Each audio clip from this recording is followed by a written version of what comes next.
One of the interesting things I found recently, posting to the site, Michael, was the story about how actually, when it comes to livestock, when it comes to cattle, burp burping creates more methane than farting.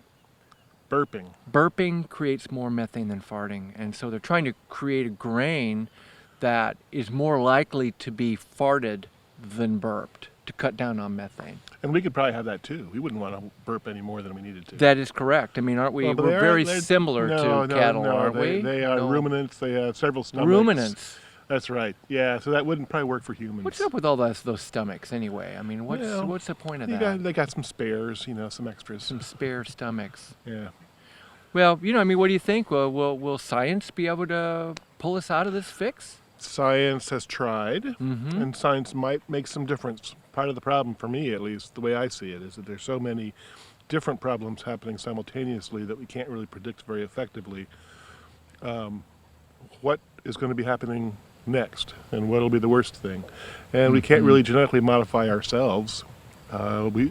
Most animals don't have a fast enough reproductive cycle to be able to really evolve ourselves out of this problem. Mm-hmm. So while science is fabulous, and we need more scientists to understand what it is that we're doing. Spoken like a man with a pen in his pocket. That's right. I must say, that's right. very sciencey of you. I keep notes. Doc Michael. The part of the challenge is getting science understood by people, because otherwise all we have is zealotry and faith, Mm-hmm. and that's gotten us into some real trouble. We have had some trouble. Well, as like a part of that. 9/11, for example, Mhm. was based on not on science but on faith. I mean, the bombs were, or excuse me, the planes were science, but Yeah. but it was religious zealotry, and a lot of the deniers just sort of don't want to believe. So we have an awful lot of belief that we have to confront, and science might be one of the ways to do Well, that. it's a hard thing to take in. The idea that the world that we were born into and grown up in actually has a finite lifespan, and that doesn't mean all humans are going to keel over all at once one day, or with the rapture being plucked up, 144,000 of them plucked up into the sky. But it does mean that life is going to get very chaotic Scratchy, and itchy. and awful. I mean, for example, sea level rise is going to drive, over time, it's going to drive tens of millions of people away from their homes. And before they're driven away, we're going to spend oodles and oodles of money and energy building steel and concrete to try to stop the waves from lapping up against Manhattan.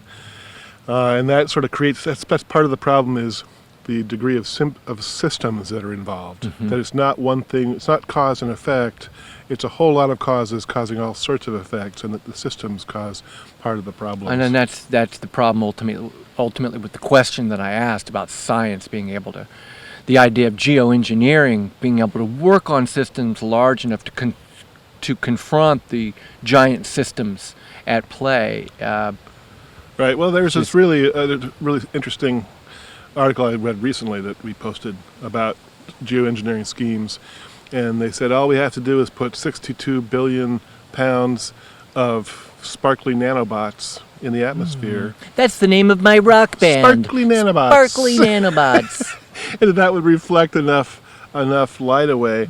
But then I was thinking, well, that's all very well and good, but somehow 62 billion pounds of nanobots have to be gotten up into the atmosphere. What could go wrong? What could go wrong? Certainly nothing would go wrong. Absolutely. And that most geoengineering schemes presume that we understand climate systems, presume we understand the effects of these sort of things.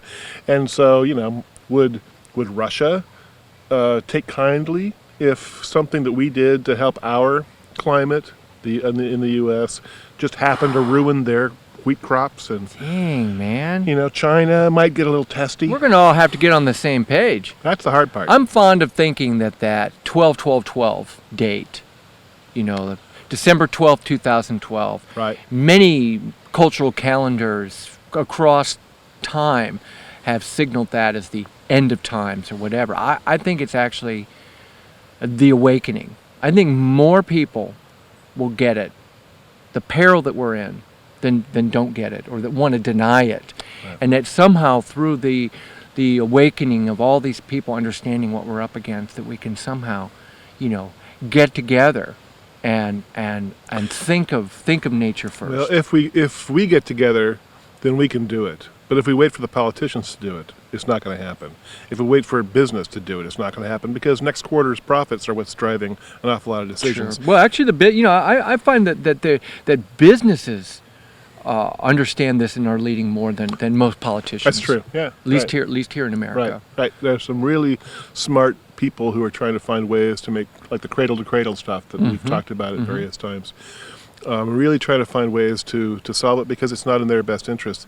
But the CEOs of an awful lot of companies don't want to. Well, they want their life back. Sure. It's that same sort of thing. They want to maximize their profits while they can too. And that's how they get their bonuses. Yeah. And so we have to be doing it, and we will have to willingly accept a lowered lifestyle, consumer lifestyle. Willingly accept less travel, less luxury. But I think we can still have joy. We can still have song. Sure. We can still have sex. We can still have sex, that's right. But most of those things are going to be slower. And yeah, that's not a bad thing, to slow down. We don't need to be hurrying all the time. And why we do this site, I think, is to stay alert to all these issues, is to give us something to do other than denial and other than turning away. And other than utter depression, is to be constructive about this and to talk to people. And that's part of what I do all the time is try to lighten things up by, I can't say I lighten things up, but talk to people about the things that we're seeing and why it matters, and that we have to be preparing ourselves as cultures, as societies, as economies, for what's coming up ahead.